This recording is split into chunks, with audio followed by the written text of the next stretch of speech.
옆 사람하고 인사합니다. 만나 뵙게 돼서 반갑습니다. 인사합니다. 2019년도요. 벌써 절반이 지나가고 있습니다. 여러분과 저의 마음은 어떠신지요? 예수 믿는 사람으로서 개인적으로나 가정적으로 감사의 영이 풍성하고요. 평안이 가득하시는 그런 복된 삶을 사시기를 주의 이름으로 축원합니다. 성경 한 구절 먼저 보겠습니다. 빌립보서 4장 6절부터 7절까지 있는 말씀입니다. 같이 한번 읽습니다. 시작. 아무것도 염려하지 말고 다만 모든 일에 기도와 간구로 너희 구할 것을 감사함으로 하나님께 아뢰라. 그리하면 모든 지각에 뛰어나는 하나님의 평강이 그리스도 예수 안에서 너의 마음과 생각을 지키시리라. 이 말씀대로 여러분의 가정이 이루어지시길 주의 이름으로 축원합니다. 그럼에도 불구하고 인생의 삶을 사시는 분들 보면 여러 가지 일들로 인해서 염려와 두려움 가운데 걱정하며 사는 사람들이 많습니다. 염려와 두려움이 밀려오는 것은 찾아오는 그 자체는 이상한 일은 아닙니다. 때때로 갖가지 삶의 어려움이 밀려와서 힘들어하시는 분들도 많이 있고요. 예기치 않은 사고, 갑작스러운 가족과의 사별 이런 것으로 인해서 고통 속에 있는 분들도 있습니다. 건강이 갑작스럽게 이상 현상으로 인해서 당황스러움으로 고통을 당하는 그런 분들도 있습니다. 사람 사는 게 다 그럴 수도 있다 말할 수 있습니다. 근심과 걱정, 염려나 두려움, 불안한 마음이 들 수밖에 없는 상황이 밀려올 수도 있다는 거예요. 제가 어제 제 친구 한 분이 목사님 꼭 보고 싶다 그래서 아침에 달려가 보았습니다. 이제는 거동이 불편하더라고요. 거의 일어날 수 없는 환경이 되었어요. 그래서 어떻게 됐느냐고 물으니까 간암 4기인데 의사는 도저히 현대의학은 어떻게 할 수가 없어서 평안하게 사시다가 가는데 도움을 줬으면 좋겠다 하고 바로 그 자리에서 의사가 얘기를 하더라고 그래요. 같이 간 친구들이 남은 생애가 얼마 안 되지만 예수 믿었으면 참 좋겠다고 그렇게 강권을 하니까 한참 있다가 입을 열면서 나 이제 교회 나가 그러더라고요. 고맙지요. 감사하지요. 그래서 제가 머리다 손을 얹고 그를 위해서 기도를 해줬습니다. 아쉬움이 남더라고요. 제 동창이니까 늘 만날 때마다 친구야 술을 좀 그만 먹게. 그러니까 하는 말이 술처럼 좋은 게 없다는 거예요. 이걸 왜 끊으라 그러냐고 나보고 빈정빈정 웃더라고요. 그런 제 친구들이 상당수가 천수를 누리지 못하고 제 곁을 떠나갔습니다. 어쩌면 우리 주변에 이런 일을 맞이하는 분들이 굉장히 많다는 거예요. 그러나 하나님을 믿는 백성들은 방금 소개했던 예기치 못한 일을 만나서 허우적거리는 그 친구처럼 그렇게 인생을 마무리할 것이 아니라 그 일에 대한 반응, 문제가 왔을 때 문제를 해결하는 자세가 예수 믿는 사람은 달라야 된다는 겁니다. 어려움이 밀려오고 고통이 내 몸에 들어올 때에 우리는 그 믿음의 눈으로 그 사건을 바라볼 수 있는 안목이 있으셔야 된다는 거예요. 그리고 영적인 눈으로 그 일을 바라보면서 왜 이런 일이 발생했을까 하고 원인을 분석하는 것도 굉장히 중요하다는 거예요. 근심과 걱정이 밀려오고 염려해야 될 일을 만났을 때에 믿음의 사람들이 가져야 할 자세는 어떠해야 될까에 대해서 오늘 좀 여러분에게 말씀을 좀 드리려고 그래요. 한마디로 정리를 하면 문제 없는 사람은 없죠. 다 문제 앞에 때로는 굴복하는 사람도 있고 그 문제를 해결해 나가는 사람도 있습니다. 예수 믿는 사람들은 근심과 걱정이 되는 일들이 밀려오면 기도의 제목으로 삼으시기를 주의 이름으로 축원합니다. 믿음의 사람들은 염려할 일이 생기면 하나님께 가지고 나와서 기도해야 된다, 그런 말이죠. 불평할 수도 있는 일인데 감사함으로 기도할 수 있어야 된다는 거예요. 기도하게 되면 하나님께서 우리의 마음과 생각을 지켜주실 줄로 믿습니다. 기도하다 보면요, 염려하는 일이 오히려 기도의 통로가 되어서 하나님과 가까워질 수 있는 기회가 된다는 거죠. 염려가 변해서 오히려 감사의 씨앗이 될 수도 있다는 거예요. 불안함이 변해서 하나님이 주시는 평안의 선물을 받는 기회가 될 수도 있다는 거예요.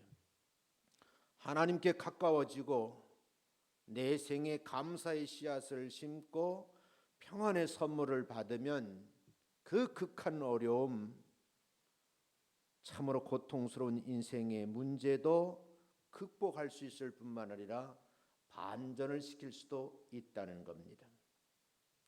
그래서 여러분에게 오늘 소개해 드립니다. 그럼에도 불구하고, 이 말이 참 중요한 거예요. 그럼에도 불구하고 나는 기도하겠노라고 하는 기도의 사람이 되시기를 주의 이름으로 축원합니다. 인생에 있어서 그럼에도 불구하고가 있는 사람은 성숙한 믿음을 가지고 있는 사람입니다. 삶에 두려운 일이 있으신지요? 환경적인 문제, 인간관계, 경제적인 문제, 건강의 문제로 염려하고 계시는지요? 오늘 여러분 함께 읽어드린 말씀을 다시 한번 상기해 보면 모든 지각에 뛰어난 하나님의 평강이 여러분의 생각과 마음을 지켜주실 줄로 믿습니다. 그러기에 전능자이신 하나님께 모두 맡길 수 있는 담대한 믿음으로 거듭나시기를 주의 이름으로 축원합니다.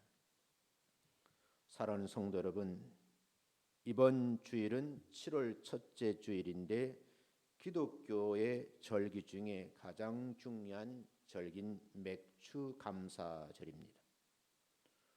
오늘 여러분들과 함께 맥추절에 관한 의미를 한번 말씀을 통해 나누고요, 함께 은혜를 나누길 원합니다. 우리 모두가 하나님 앞에 맥추절을 온전한 감사의 절기로 지킬 수 있다고 하는 것이 하나님의 큰 은혜인 줄로 믿습니다. 하나님이 정해놓으신 절기를 잘 지키면 하나님께 주시는 큰 은혜와 복을 받아 누릴 수 있다는 거예요. 그래서 성경에는 이 절기를 세 절기가 있다. 그래서 기독교에서 말하는 3대 절기입니다. 하나님께서는 하나님의 백성들이 거룩히 구별하여 부르신 후에 성경적 표현을 그대로 빌리면 이 세 가지의 절기를 반드시 지키라고 명령을 하셨어요. 그 절기가 유월절, 칠칠절, 수장절입니다. 유월절 절기는요, 하나님께서 이집트의 왕 파라오의 장자를 치실 때에 하나님의 명령대로 어린 양의 피를 문에 뿌린 이스라엘 백성들의 집안에 있는 장자를 치지 않고요, 장자가 살아남았거든요. 그 살아남은 이를 기념하는 절기를 유월절이라고 그럽니다. 사망의 그림자가 넘어갔다. 그래서 유월이라는 말은 넘어가다는 뜻이거든요. 넘어가는 달, 그래서 유월절이라고 부릅니다. 제가 어제도 그 친구에게 머리에 손을 얹고 정말 안타까워서 기도를 해 주었습니다. 하나님, 사망이 이 친구에게 엄습해 왔는데 두려움으로 견디는 것이 아니라 기쁨으로 승화할 수 있도록 하나님 도와달라고 기도를 했습니다. 유월절이 바로 모든 장자들은 다 죽어야만 하는 나라님의 명령입니다. 하나님은 뜻이 이기서서 장자를 살려야 되거든요. 그래서 주의 종을 통해 명령을 합니다. 어린 양의 피를 문설주에 바르라는 거죠. 그러면 그 장자가 있는 집안에는 넘어오지 않는다. 그래서 장자가 살아나는 기적이 일어났습니다. 두 번째는 맥추절인데요. 한 해에 농사를 지어 첫 열매를 수확하고 거두어 드리고 나서 감사함으로 하나님께 나아가는 그런 절기입니다. 유월절을 지난 후에 7일씩 7번을 지나서 50일째 되는 날 지킨다. 그래서 77절이라 그러기도 하고요. 그러니까 유월절을 그 일을 포함해서 77은 49니까 50일째 되는 날이죠. 그래서 또 다른 말로는 오순절이다 그럽니다.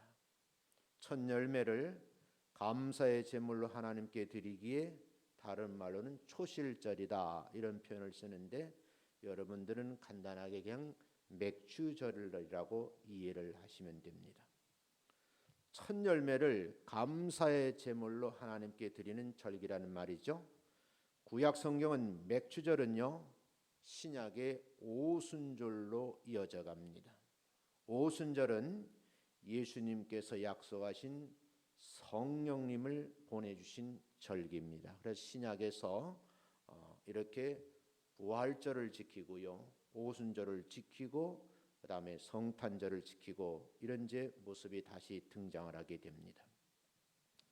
세 번째 수장절이라는 말은 가을 추수를 마치고 추수한 열매를 창고에 모아드리고 저장한 후에 드리는 절기인데 오늘날 우리에게는 추수감사절로 이렇게 지키고 있습니다. 그러면 왜 하나님께서 백성들에게 3대 절기를 지키라고 하셨을까? 그 부분을 한 대지만 오전 예배에 소개해드리고 두 번째 대지는 오후 예배에 제가 전해드리려고 그렇게 생각합니다. 내용이 너무 방대해서 이거를 1시간 반씩 설교하면 안 될 것 같아서 오전 오후로 나누어서 말씀을 드리려고 합니다. 첫 번째는요, 왜 이 3대 절기를 지키라고 했는가? 한마디로 정리하면 영혼을 살리는 길이기 때문에 지키라고 한 겁니다. 이스라엘 백성들에게 지키라고 한 유월절, 맥추절, 수장절에 공통점이 있습니다. 이 공통점이 뭐냐면 죽음의 사자가 지나갔다, 넘어갔다는 뜻이 있다고 말씀을 드렸어요. 그래서 영어의 성경에는 이걸 패스 오버라는 말을 쓰고 있더라고요. 어떤 친구가 저한테 와서 그래요. 아버님이 소천하셨는데 이걸 미국에 있는 분에게 연락을 드렸는데 영어 문장으로 어떻게 쓰냐고 묻더라고. 그래서 내가 웃으면서 이렇게 쓰면 안 될까 그랬어요. My father passed away in heaven이라고 그랬으면 좋겠다 그러니까 아니 죽었다는 말이 어디 있냐고 그러더라고요. 이게 pass라는 말이 건너간다는 말이거든요. 어디로요?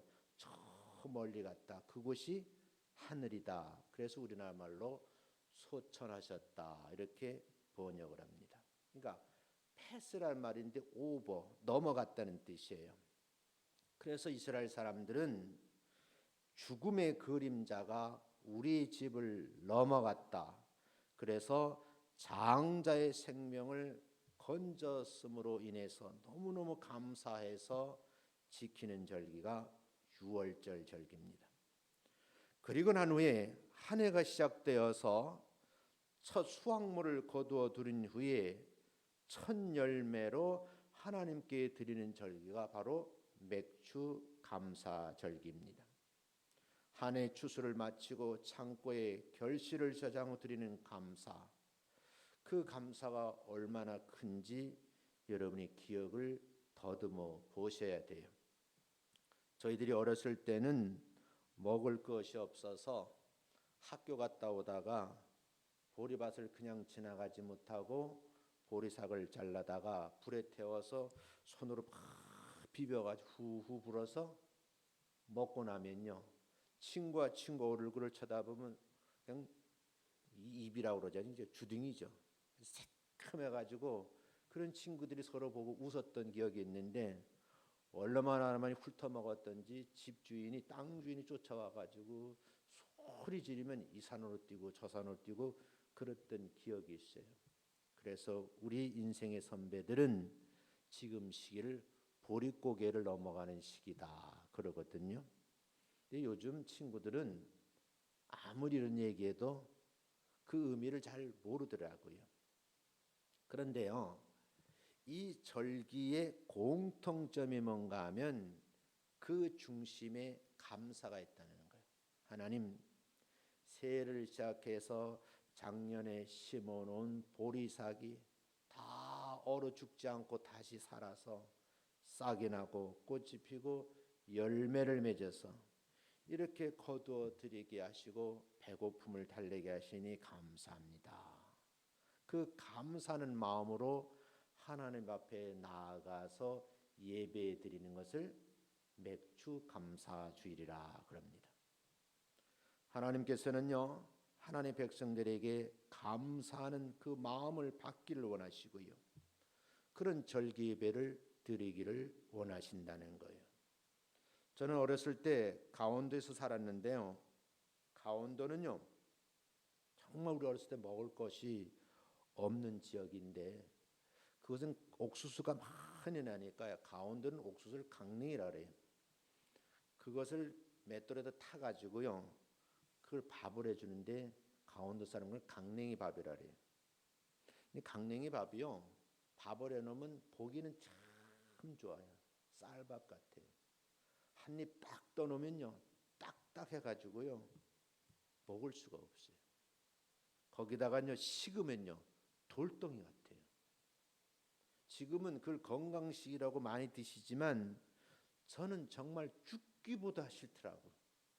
그래서 밥숟갈을 딱 놓고 제가 종종걸음으로 약간 언덕을 넘어가면 이모네 집이 있는데, 이모네 집에 가서 늘 쌀밥을 얻어 먹었던 기억이 있어요. 그러니까 강냉이가 그렇게 먹기가 힘든 거죠. 그리고 아버님이 돌아가셔서 고향 충청도로 왔어요. 충청도로 오니까요, 밥을 해주는데 밥을 그냥 그릇에다가 잔뜩 얹어주더라고요. 근데요, 얼마나 맛있는지요. 그 밥이 보리밥이에요. 그 보리밥이요, 지금 생각해보면 여러분은 뭐 여러 번째 보리쌀 깎아서 아주 깔끔하지만 옛날에는 그냥 보리 그 껍데기만 깎은 거거든요. 그게 잘 안 익으니까 우리 어머니가 그걸 푹 삶아가지고 바구니에 이렇게 담아 장독대에 갖다 놨다가 다시 그걸 솥에 앉혀가지고 밥을 2번 끓이는 거예요. 그런데 여러분, 강냉이 밥 먹다 보리밥 먹으니까요, 그렇게 행복할 수가 없어요. 그래서 내가 수년 전에는 맥주 감사 줄 때 진짜 꽁보리밥을 한번 해보라고 교회에서 꽁보리밥을 한번 했거든요. 손을 잘 안 대더라고. 지금은 너무 입이 고급이 돼가지고요. 저희 교회에서 정신예배 보리밥을 오늘 해드리려고 그러는데, 서로 권사님들 얘기하는 거 보니까 쌀을 한 반 정도 섞자 그러더라고요.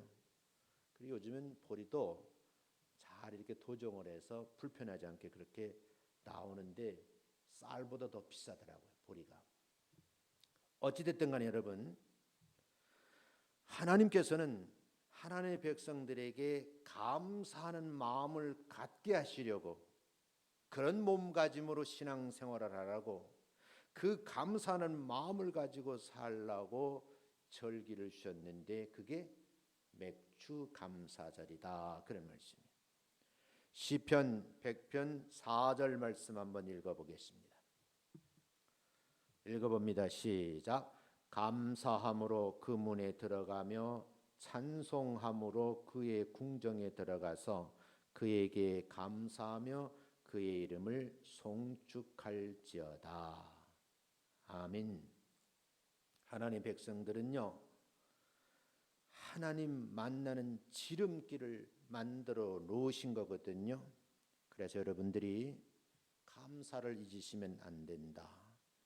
예수 그리스도 안에 있는 사람들은요, 오른손에는 감사, 왼손에는 찬양을 들고 가슴에는 은혜와 사랑이 가득 채워서 참으로 복받는 자의 삶의 비결을 나누며 사는 감사의 주인공이 되시기를 주의 이름으로 축원합니다.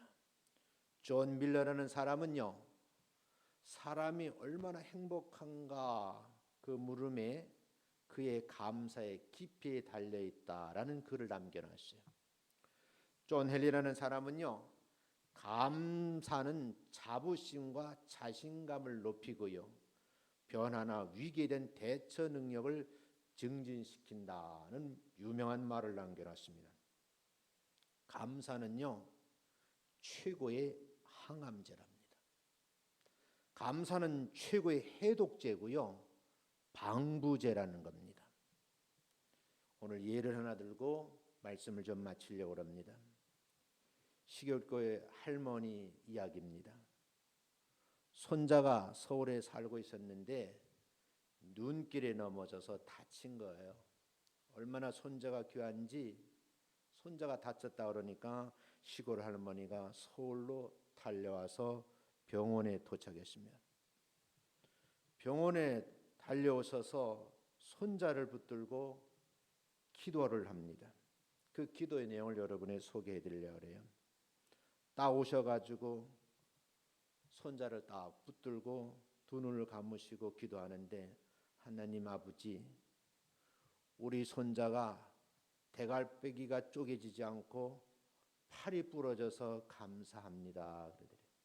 그러니까 병원에 있던 환자들이 아니 너무 어디서 듣기는 많이 들었는데 조금 우습잖아요. 그러니까 대갈배기가 뽀개지지 않고 팔이 부러져서 감사합니다. 킥킥거리고 있는데 두 번째 기도 소리가 나는데, 하나님, 밥 먹는 오른손이 부러지지 않고 왼쪽 손모가지가 부러져서 감사합니다. 그러더라는 거예요. 내가 이걸 원고를 정리하면서 보니까요, 내가 친구한테 물어봤어요. 너 엄마는 진짜 그러냐니까, 그거 엄마 전용어요 그러더라고. 대갈배기, 손모가지. 할머니 투박한 말투, 사투리 기도에 병실에 갇히던 환자들이 배꼽을 잡고 웃는 거예요. 그래서 그 병실에 환자들이 환하게 웃게 되고요, 환자들이 할머니 기도 때문에 웃게 돼서 고맙다고 그렇게 감사의 말을 하더라는 얘기입니다.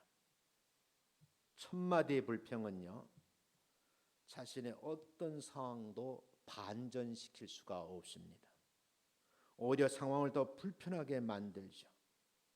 단 한마디일지라도 진심이 담긴 감사는 일순간에 상황을 반전시킬 수 있고 환경을 변화시킬 수 있다는 거예요. 사막 같은 불행한 환경에서도 벗어날 수 있는 기회가 된다고 합니다. 어떤 사람이 사막을 지나가는데요, 칼증이 나는 거예요. 물병을 딱 들고 바라보니까요, 반 병밖에 안 남은 거예요. 벌써 다 먹고 반 병밖에 안 남았네. 한 분은요, 딱 바로 웃으면서 반 이상이나 남은 것이 얼마나 감사하냐고 감사의 말을 하는 거예요. 도착지에 도착했을 때는요, 불평하는 친구는 사막에서 죽었고요, 감사를 하는 사람은 끝까지 도착을 했더라는 얘기죠. 사랑하는 성도 여러분, 농사를 지어보면요, 뽑아도 또 뽑아도 나오는 것이 잡초예요. 아무리 열심히 뽑아도 잡초는 계속 나오는 거예요. 불평은요, 배우지 않았는데도 잡초처럼 이곳저곳에서 살아나는 겁니다. 원망하고 불평하는 사람은요, 죽음과 저주를 앞당겨오는 자폭하는 거랍니다. 왜 성경에서는요, 이 3대 절기를 만들어 놓고 지키라 하셨는가? 잊어버릴 만하면 절기 예배를 드리고 잊어버릴 만하면 절기 예배를 드리게 하시는 거예요. 감사는 절기를 정하고 지켜야 되는 것이라고 성경은 우리에게 가르치는 겁니다. 사랑하는 성도 여러분, 하나님 말씀을 들어야 되고요, 지켜야지만 감사가 살아나는 겁니다. 보혈의 은혜 가운데 살면 감사가 그침이 없는 삶을 살 수 있습니다. 성령님의 은혜 가운데 인도함을 받으면요, 감사가 지속적으로 충만한 상태를 유지할 수 있다고 합니다. 성경에는 감사라는 단어가 어느 성경학자가 세어봤는데 138번이나 기록이 되어 있다는 거예요. 감사하는 것은요, 하나님의 뜻이랍니다. 그래서 데살로니가전서 5장 18절 말씀을 함께 보면요, 한번 읽어보겠습니다. 시작. 범사에 감사하라. 이것이 그리스도 예수 안에서 너희를 향하신 하나님의 뜻이니라. 하나님의 뜻이 계신데 감사라는 거예요. 이 한 주간도 감사의 내용이 끊이지 않는 여러분 되시기를 주의 이름으로 축원합니다.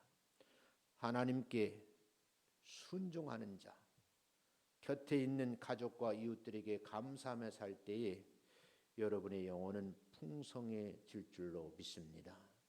여러분의 가정이 더 행복해질 수 있다, 그런 말씀이에요. 여러분이 섬기고 있는 직장, 사업장 더욱더 번성시킬 수 있는 이유는 뭐냐 하면 그건 감사가 있기 때문이라는 거죠. 저는 요즘 걱정을 굉장히 많이 합니다. 그 이유는 뭐냐 하면 만나는 사람마다 입가에 나오는 것이 고맙다, 감사하다는 말은 별로 없고요, 다들 죽겠다, 경제가 엉망이다, 원망하고 불평하는 말들만 많이 해요. 실제 또 그렇대요. 제가 몇몇 분 만나보니까요. 세종시에 사는 분을 만나서 얘기를 해보니까 세종시에는 상가는 모두 텅텅 비어 있대요. 사업이 안 된다고 그렇게 얘기를 하더라고요. 거기다가 일본하고 무역마찰이 다시 시작돼서 그 여파가 일파만파 될 것 같은 상황이에요. 이런 상황에서 여러분들이 감사를 잊지 않고 회복하셔야 되고 기도하셔야지만 이 위기를 넘길 수 있는 줄로 믿습니다. 하나님의 백성들은요, 맥주를 어떻게 지켜야 하는가, 하나님께 칭찬받고 복을 받을 수 있는 방법이 무언가에 대해서는 오후 예배 때 제가 말씀을 나누도록 하고요, 오늘 이 본문 말씀을 통해서 기독교는 3대 절기가 있는데 3대 절기를 지키라는 이유가 있다. 한마디로 정리하면 잊어버릴 만하면 기억나게 하시고 잊어버릴 만하면 기억나게 하시는 거예요. 세상이 너무너무 바빠서요, 그 감사는 단어조차 안 나오는 분들이 있어요. 그 친구가 제가 어제가 만났던 그 친구예요. 평생을 살았는데 자기의 삶이 그렇게 정직하지 못하고 부인으로부터 인정받지 못하니까 어떤 전화 와가지고 나보래, 임 목사님 나 너무 힘들어.